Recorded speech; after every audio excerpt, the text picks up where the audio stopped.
Hermanos, buenas noches. Dios les bendiga. Aquí en su iglesia tienen un problema muy grande para el estacionamiento. Eso me retrasa un poco cuando llego corriendo aquí en la iglesia. La verdad, pues la verdad es que son días complicados, con muchos compromisos, pero gracias a Dios porque nos permite llegar a esta tercera noche de campaña, gracias a Dios. Dios es muy bueno, hermanos, al traernos a este lugar. Cuando yo iniciaba la semana con ustedes, afortunadamente unas personas se accidentaron fuertemente cerca de aquí, como si se los comentaba en la primera noche de campaña. Un niño, un hombre perdieron la vida.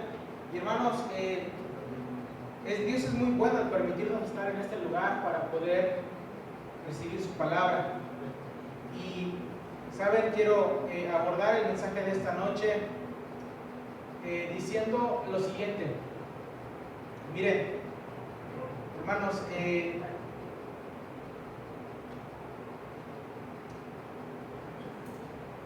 muchas de las veces los seres humanos, e incluyo también a los cristianos, somos intolerantes, somos incomprensibles, somos personas con cero empatía con los demás.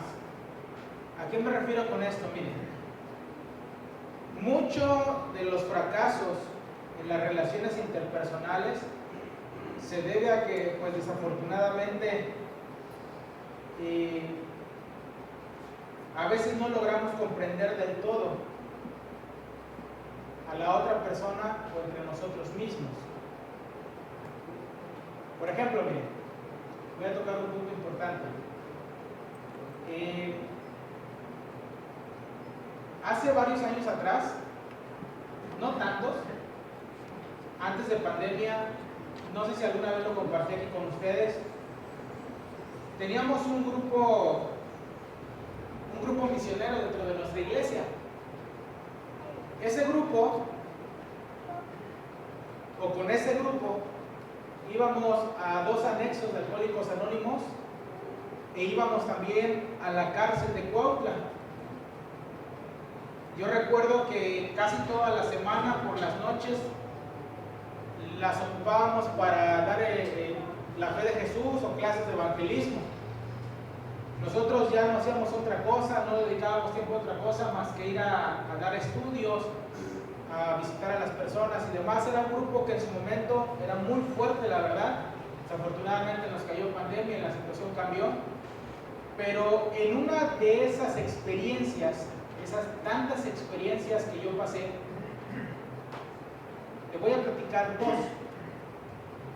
En un anexo que está en la colonia Año de Juárez, muy cerca de la iglesia donde yo asisto, un día en una reunión, cuando llegamos y haciendo las dinámicas que algunos le conocen como rompehielo con las personas, decidimos hacer como una ruleta de abrazos con los hermanos y los que estaban internados ahí. Y me sorprendió mucho porque cuando a mí me tocó abrazar a un muchacho que tenía, si no mal recuerdo, alrededor de unos 17 años,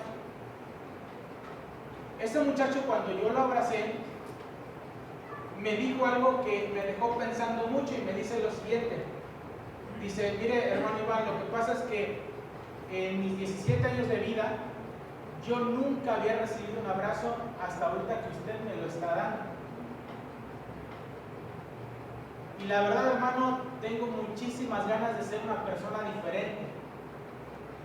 Pero no sé por qué, cuando yo salgo de este lugar,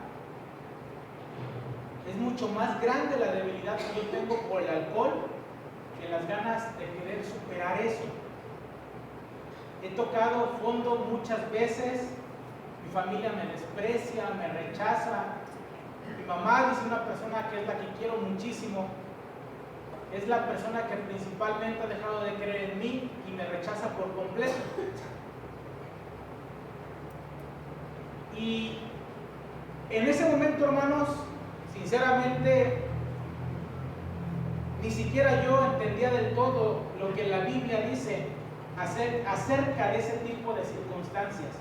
Hermano, ¿qué tiene que ver la experiencia que nos está contando con una campaña de vida familiar?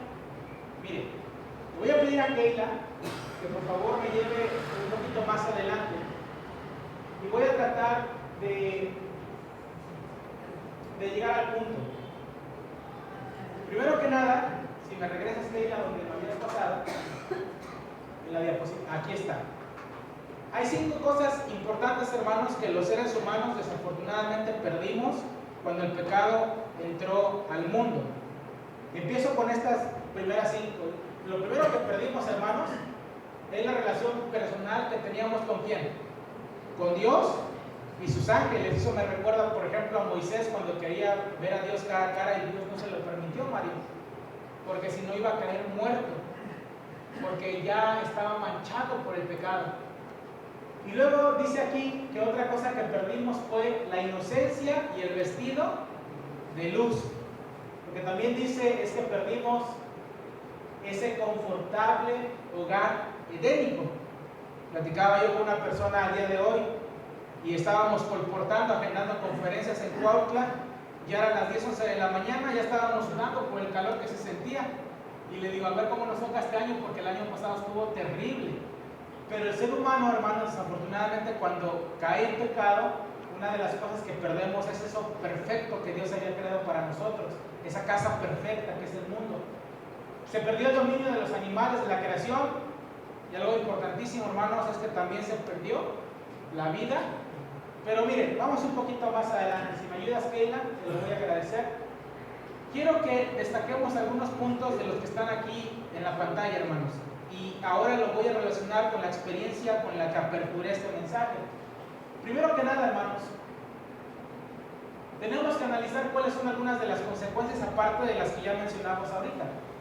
Dice que quedamos separados completamente ¿de quién? Mire lo que dice Isaías: vuestras iniquidades os han separado ¿de quién?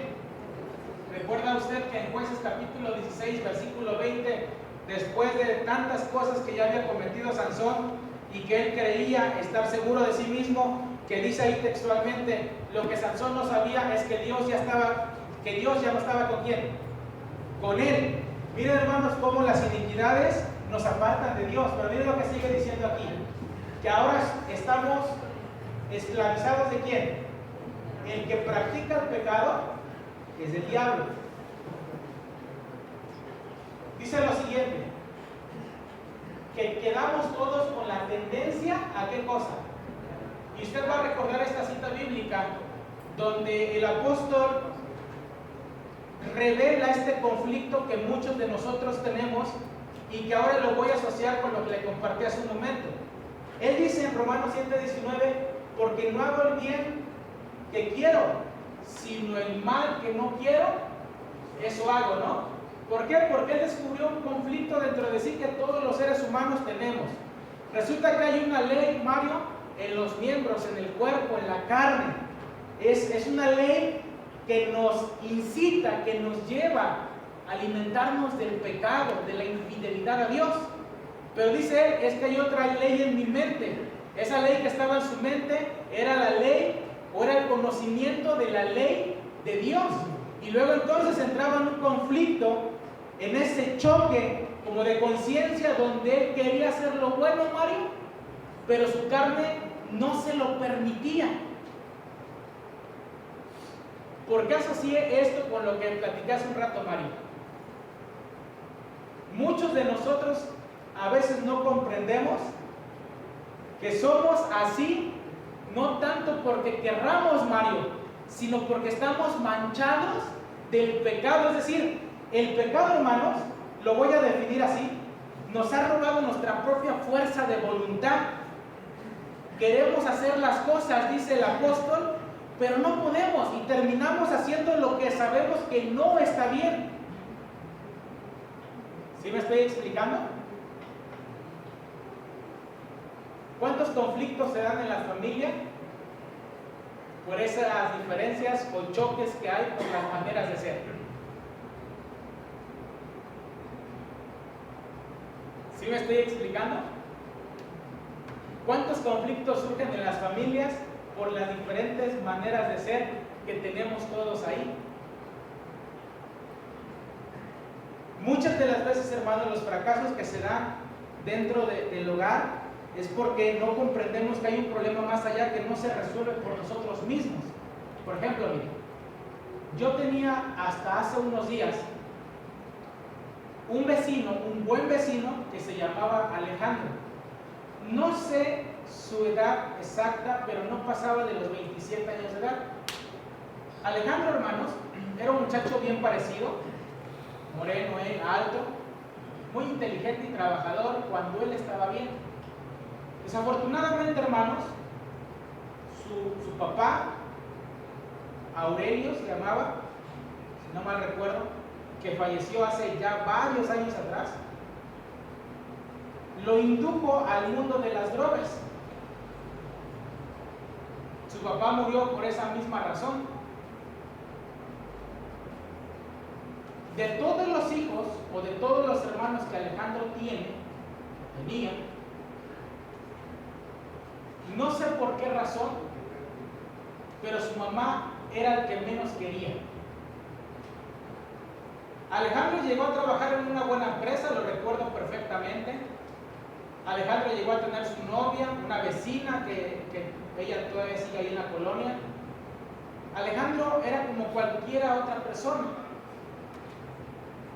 Sin embargo, Mario, por el rechazo de su propia madre, que fue o devino de que él empezó a caer en problemas de las drogas y del vicio por la muerte de su papá, su mamá lo empezó a rechazar muchísimo, porque se volvió en un muchacho no conflictivo con la sociedad, sino una vergüenza para ella por ciertas conductas o acciones que él hacía cuando estaba drogado o cuando estaba alcoholizado.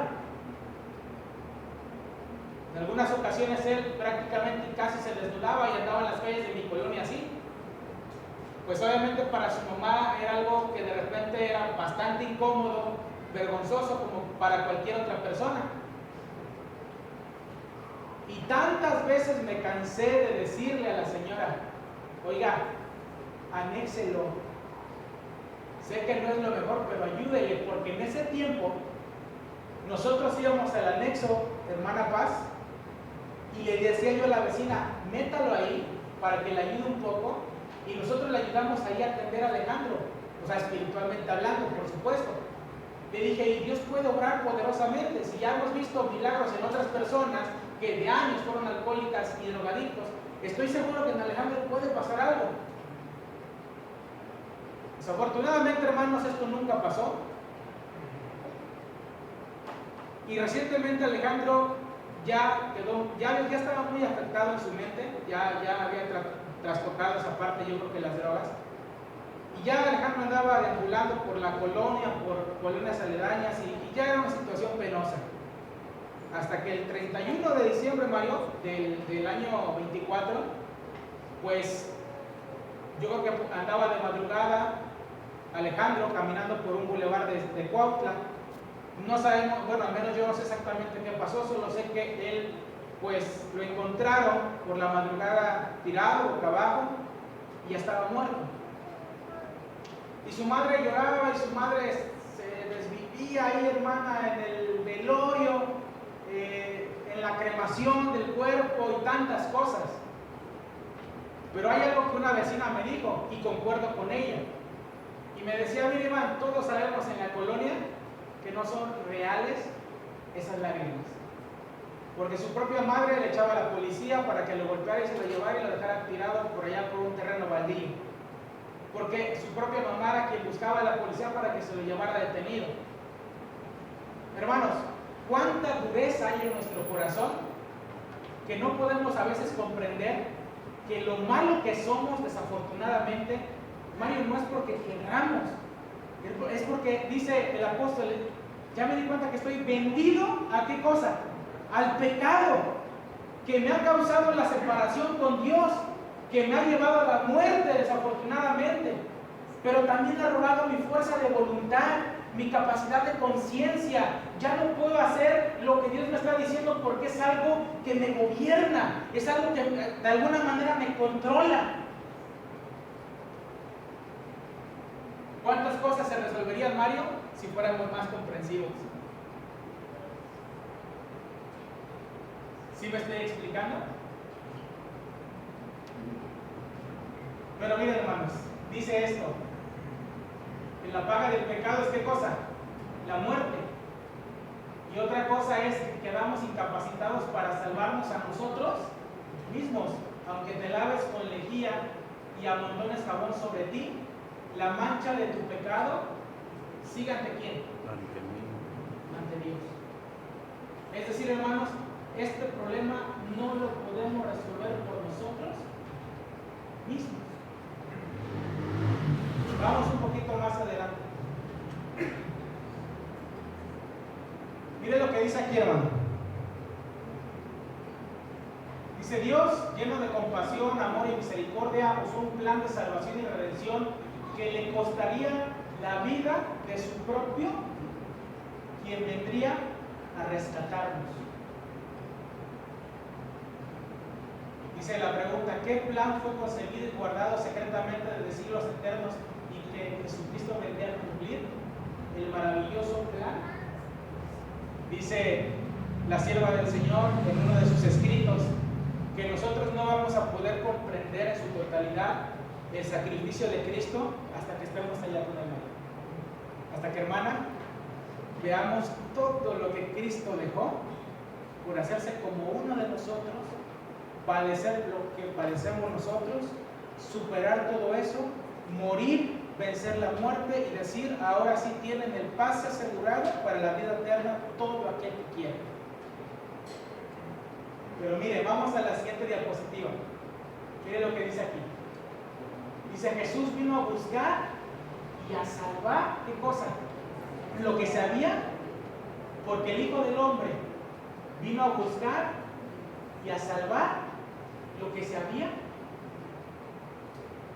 Hermanos, esta iglesia fue instituida por Dios para el rescate y la salvación de las almas, María. No sé si en algún momento ya compartí el mensaje con ustedes de la conversión de Pedro. ¿Sí? ¿Te acuerdas, Mario? Pero dentro del proceso de la transformación, Mario, se descubrió que Pedro era soberbio, insolente, incrédulo. Era interesado porque seguía a Cristo Jesús por un interés material o tal vez político. Era una persona sumamente violenta al grado de que era capaz de cortarle la cabeza a otra persona. Era una persona que también, mientras estuvo con Cristo, no demostró ningún interés en la vida espiritual. Se quedaba dormido en los momentos más cruciales, en el momento más importante que Cristo los necesitaba, todos ellos en una fortaleza espiritual. Sin embargo, Mario, Cristo le dijo: te voy a convertir en pescador. ¿Y qué cosa? Mi hermana, que por cierto le felicito por casarse con este buen hombre. Mario es un buen amigo. Mire, hermana, Cristo no se cansó, Cristo no se rindió, Cristo no desistió hasta que Pedro fue transformado. ¿Qué le hace pensar a usted que el esposo violento va a cambiar de un día para otro? Por decir un ejemplo. ¿Qué le hace pensar a usted que el marido borracho, drogadicto, va a poder dejar eso de la noche a la mañana cuando el apóstol está diciendo: estamos gobernados por el pecado?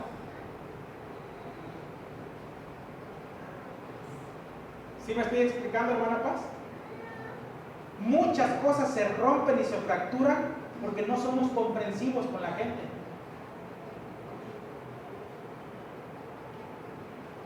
¿Ya?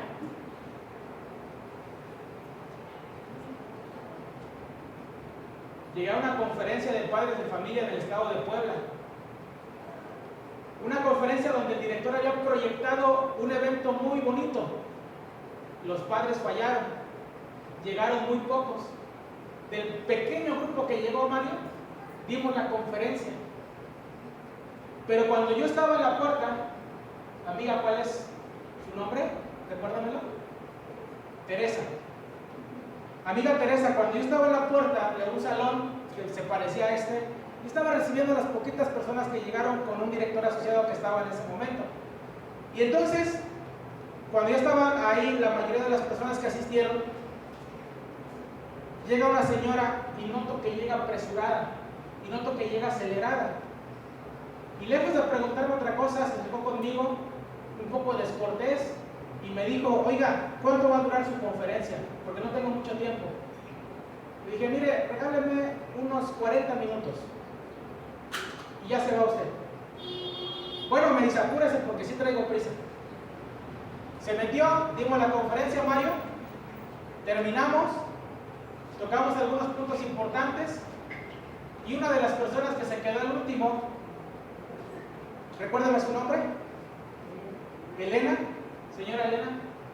Una de las personas que se quedó al último conmigo fue esa señora que llegó un tanto precipitada. Se acerca conmigo y cuando se acercó ya iba sollozando, ya iba como llorando. Y me dice: licenciado, mire, todo lo que nos habló en esta mañana, tal parece que estaba revelando mi vida. Y me siento muy mal, licenciado, porque no he cumplido con lo que a mí me corresponde.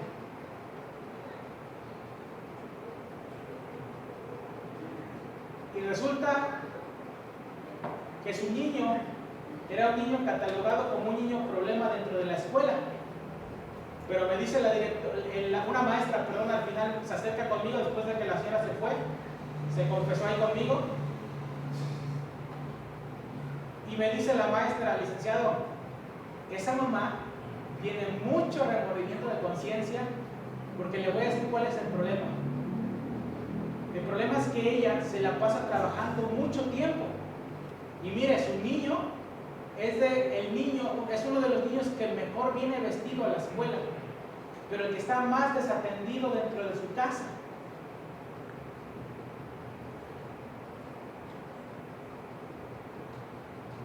No sé si me estoy explicando, hermanos, pero ¿qué estamos haciendo? Porque las cosas sean diferentes. Pero mire, vamos a la siguiente diapositiva. Dice esto: Dios esperó el tiempo correcto para mandar a su santo Hijo para cumplir la misión. El Hijo de Dios sacrificialmente se entregó a sí mismo por amor. La Virgen concebirá y dará a su Hijo y lo llamarán Emmanuel, que significa Dios con nosotros. Venir a este mundo a nacer significa estar expuesto a las acechanzas de Satanás. Su sacrificio fue perfecto, completo y aceptado por Dios. Él mismo llevó nuestros pecados en su cuerpo. ¿Sobre qué cosa? Sobre el madero. Si me llevas un poquito más adelante, Keila. Miren, hermanos, regrésame tantito, Keila. Miren, hermanos, quiero ir concluyendo con esto. Si usted va a la cita de Romanos, donde el apóstol dice cuál es el conflicto que tenemos como seres humanos pecadores, Mayo, ahí, hermana, ahí mismo, él después dice: miserable de mí, ¿quién me librará de este cuerpo de muerte? Y lo asocio con lo que dice Isaías, hermana, me da gusto verlo. ¿Se acuerdan lo que dice Isaías 1? Dice que estamos enfermos desde la planta del pie hasta ¿dónde? No hay cosa sana. Toda cabeza está enferma y todo corazón.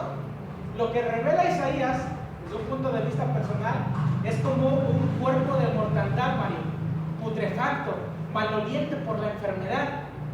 Ahora entiendo por qué el apóstol dice: miserable de mí, ¿quién me librará de este cuerpo de muerte? Y no lo está hablando solamente de una manera física, hermanos. Está hablando desde el aspecto. Pero miren lo que él luego dice en esa misma continuación. Él da la respuesta a su pregunta y dice: gracias doy a Dios por Jesucristo, Señor nuestro.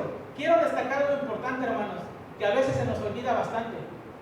El Señor Jesucristo no vino como Dios tal cual a este mundo, Mario. Dejó toda su gloria y toda su investidura para hacerse como uno de nosotros. Mira, Mario, si esto no fuera real, porque hay gente que cree hasta la fecha y dice: ese Cristo no pecó porque era Cristo. A ver, esperen. Si Cristo hubiera tenido esa ventaja, por decirlo así, Mario, todos hubieran caído muertos, no iban a soportar su gloria del Señor, por lógica. Segundo, Si no fuera así, amiga Elena, el diablo jamás se hubiera tomado el tiempo de tentarlo porque iba a saber que no iba a caer. ¿Saben por qué lo tentó? Por ejemplo, cuando estaba ayunando, porque sabía que estaba expuesto a la fragilidad y vulnerabilidad de cualquier otro ser humano. Hermanos, Cristo pasó por lo que cualquier varón o ser humano puede pasar sobre la tierra. Pero dice la Biblia que fue tentado en todo, pero sí, le voy a decir esto. Una cosa es que estemos manchados por el pecado y de alguna manera gobernados por él, y otra cosa es que nosotros no querramos cambiar. Eso marca la diferencia, Mario, abismalmente.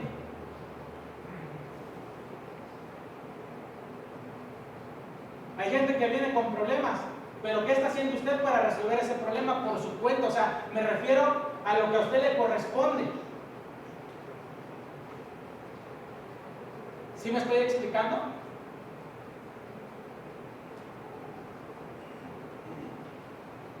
¿Qué estamos haciendo, hermanos, por nuestra cuenta para resolver esos problemas?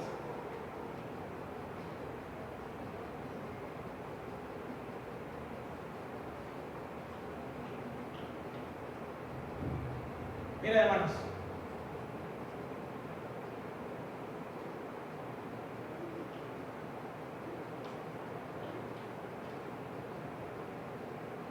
Dios espera que nosotros pongamos de nuestra parte para que también las cosas puedan suceder, hermano. Para que también las cosas puedan ocurrir, hermano.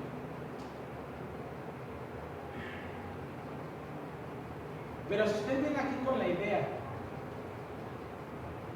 de que quién soy yo para aconsejarlo, estamos en un problema. Le voy a platicar lo que me acaba de pasar recientemente en una iglesia donde me invitaron. Di un tema acerca de la juventud, pero trastocamos un poquito la responsabilidad de los padres. Yo no estaba predicando plácidamente y estaba aquí enfrente. Sin embargo, cuando yo salí del tema, Mario, cuando salí de la reunión de la iglesia, una hermana me dijo: qué lamentable es, hermano, que mientras usted estaba predicando, un hermano aquí adentro dijo que quién era usted para hablar de eso, que ni siquiera tenía la experiencia.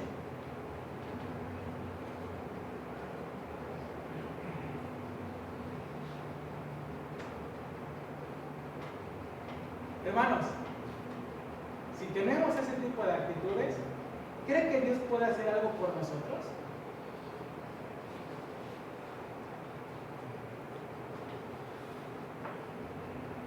¿Sabe cuántas personas o parejas se han sentado en mi oficina?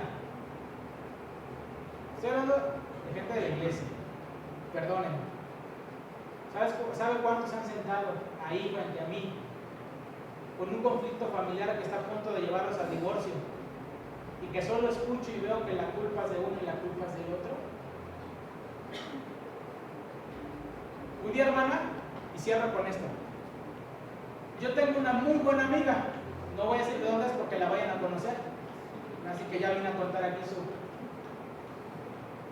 Yo tengo una muy buena amiga, hasta la fecha nos apreciamos bastante. Ella me ganó y ya se casó. Y cuando estaba en los primeros años de su matrimonio, pasó por un conflicto muy grande. Y me habla ella, tengo muchísima confianza con los dos, y me habla ella y me dice: amigo, necesito ver lo del divorcio. Digo: pero si te acabas de casar hace un año, le digo, y tu boda estuvo bien padrísima. Digo: no me diste pastel para llevar a mi casa. Le digo: pero estuvo bien padre. Me quiero divorciar, dice, y me cuenta la situación. A los 2 días me habla el esposo y me dice: amigo, creo que ella ya habló contigo, nada más dime qué tenemos que hacer para divorciarnos. Digo: pero si hace una semana me invitaron a los tacos ahí en un lugar, y digo: ¿cómo pues? ¿En qué momento está pasando esto? Yo me sorprendí muchísimo, hasta pensé que me estaban bromeando. No era así, Mario.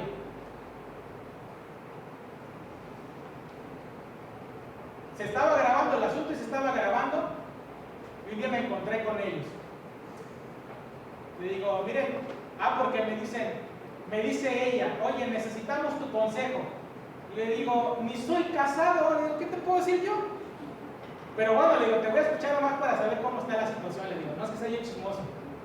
Le digo, pero vamos a un lugar y me invitas a desayunar. Llegaron los dos y los vi mal. Yo la verdad es que estaba bromeando con ellos porque estaba tratando de relajar la situación. O sea, digo, son mis amigos, los quiero bastante, no me voy a poner serio con ellos.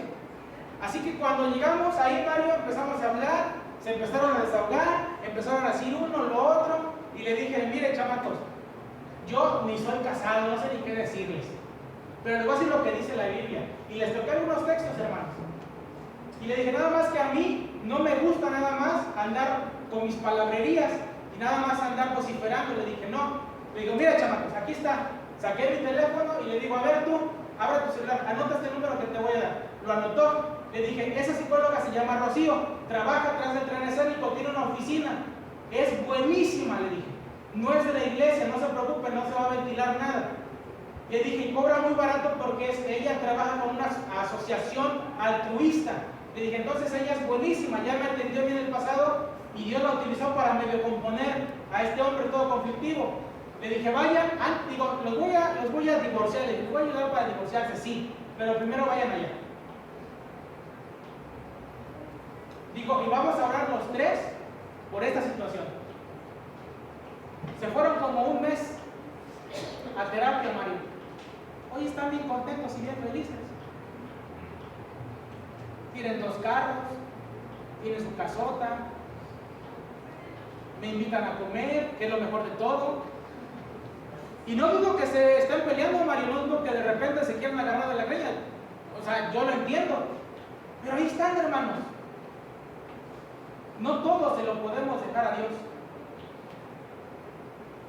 Dios ama a las familias, quiere restaurar a las familias, pero también espera que las familias pongan de su parte para que eso cambie. Hermanos, deseo que Dios les bendiga mucho. Quiero pedirles que nos pongamos en pie. Vamos a terminar con una oración y vamos a pedir que Dios intervenga en nuestras vidas, hermanos, y que esa obra poderosa ocurra en nuestra vida y podamos testificar el día de mañana. Querido Padre, muchísimas gracias por tu palabra, Señor. Gracias porque has dejado alimento de vida para nosotros, Señor. Este alimento que nunca lo vamos a encontrar en ningún otro lugar más que en tu santa palabra. Señor, tú amas a las familias, tú quieres restaurar los hogares, pero también sé y sabemos, Señor, que necesitamos poner de nuestra parte para que eso ocurra. Señor, tenemos un corazón de piedra, un corazón duro. Tenemos sentimientos, emociones negativas que a veces nos controlan, nos gobiernan y que no sabemos a veces qué hacer ya con todo esto. Y que estamos desesperados, Señor. Yo te ruego, Señor, que en esos momentos de confusión, en esos momentos, Señor, de desesperación, tú puedas intervenir. Usa los medios que tú tengas que utilizar para hacernos entender, Señor.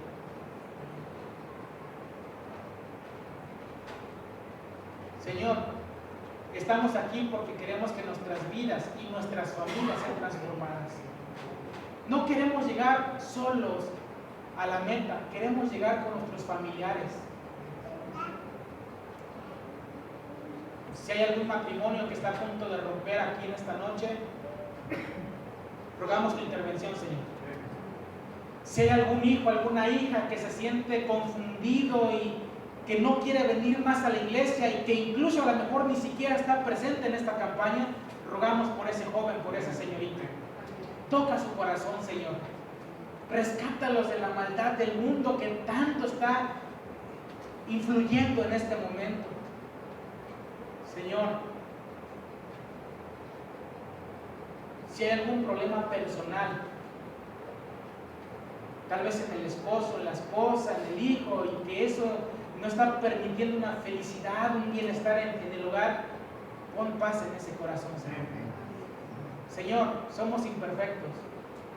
Desafortunadamente fuimos manchados por el pecado. Pero ¿qué te vamos a decir a ti, Señor, si tú todo lo sabes, si tú todo lo comprendes y lo entiendes? Hoy solo te queremos decir, nosotros no podemos. Nosotros no queremos intentarlo solos. Queremos de tu ayuda, Señor. Queremos de esos brazos poderosos, Señor. Queremos refugiarnos en ti. Queremos encontrar en ti la fortaleza, Señor, para poder cambiar esta vida. Bendice a la iglesia de Jalosca. Si tú lo permites, Señor, que el día de mañana podamos regresar a este lugar para seguir estudiando tu santa palabra. Te lo pedimos y agradecemos en Cristo Jesús. Amén. Dios les bendiga, hermanos.